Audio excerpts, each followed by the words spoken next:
My name is Hawthorne, Richard Dick Hawthorne.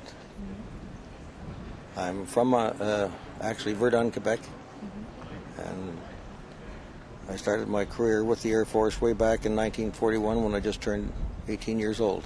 Well, in fact, I was 17 really then. That's right.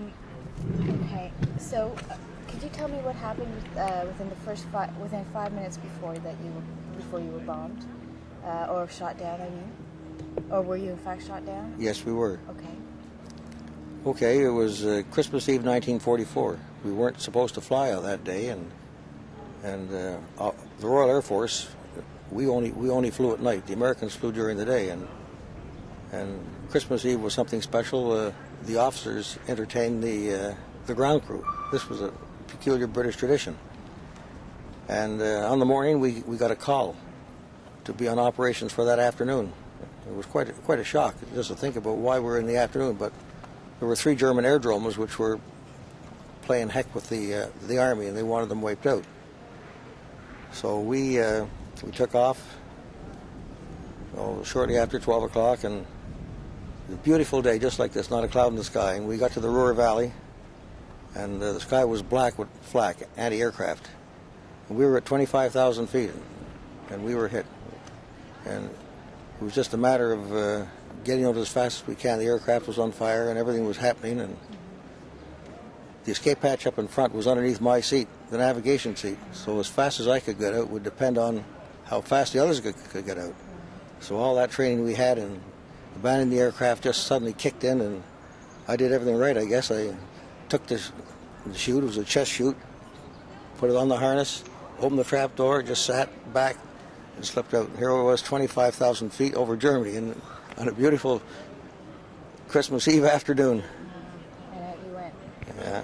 And how many of them were you? Well, there were 7 of us in the crew. There was the pilot, the navigator, which was myself, the wireless operator, the bomb aimer, the flight engineer, the mid-upper gunner, and the rear gunner. And did you all escape? No, I only saw 3 chutes open. 3 chutes open, and I was told on the ground by the Germans that the bomb aimer was killed. The civilian. Rolling again. Sorry about that. No, that's good. Is it? Okay. All right.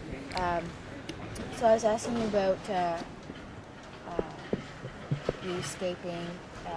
Oh yes, you said a bomber was hung, or civilians killed.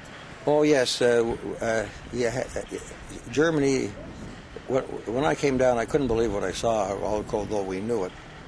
All the cities were in complete rubbles. You know, cities the size of Montreal, over 1 million people, like Dusseldorf, we went through it. Everything was either flat or the buildings were all burnt out. Rubble was piled on both sides of the street, 10, 15 feet high, just enough for a car to go through. It was terrible. And the German propaganda ministry under Dr. Goebbels had branded us as Terrorfliegers, Luftgangsters.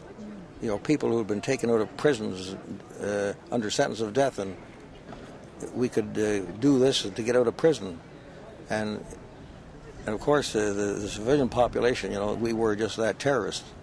And they exacted terrible revenges in too many cases. In fact, my own experience when I came down, I landed in a field, and I was very lucky. The civilians had got to me, and a German motorcycle with a sidecar pulled up. This Luftwaffe officer, and he got them back and got me in the sidecar. Then the staff car came along. He put me in the back of the staff car, and we drove off. But he let me. He stayed there for made the car stay there for a while, so I could see the anger and the rage in these people. Oh, it was probably, when you see the valor and the horror of that movie, that part of it, the interview of the civilians. But it was war, and the idea of it was to, destroy Germany, to end the war as soon as possible, to save all these Allied lives that would otherwise have been lost if for every day the war had been prolonged. So once you did leave, where did you go? Where were you taken? Oh, well, I was there. In fact, it was quite odd. I ended up on the very airfield that we were supposed to bomb. And Christmas Eve I spent in the Luftwaffe officers' mess, all lit up in candle, soft lights, and And 9 o'clock, Dr. Goebbels came on to make his speech. And yet, it was then I appreciated what a strong personality that man must have been. Although I couldn't understand a word of English, he was so soft-spoken, you could just feel the radiation of his appeal. And all these people sitting around me, these fighter pilots, just listening.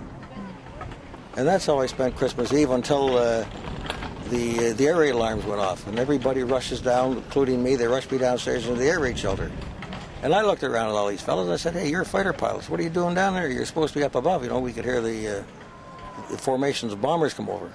Well, that ended my my social hour with these people. They promptly had me stuck downstairs in a cell.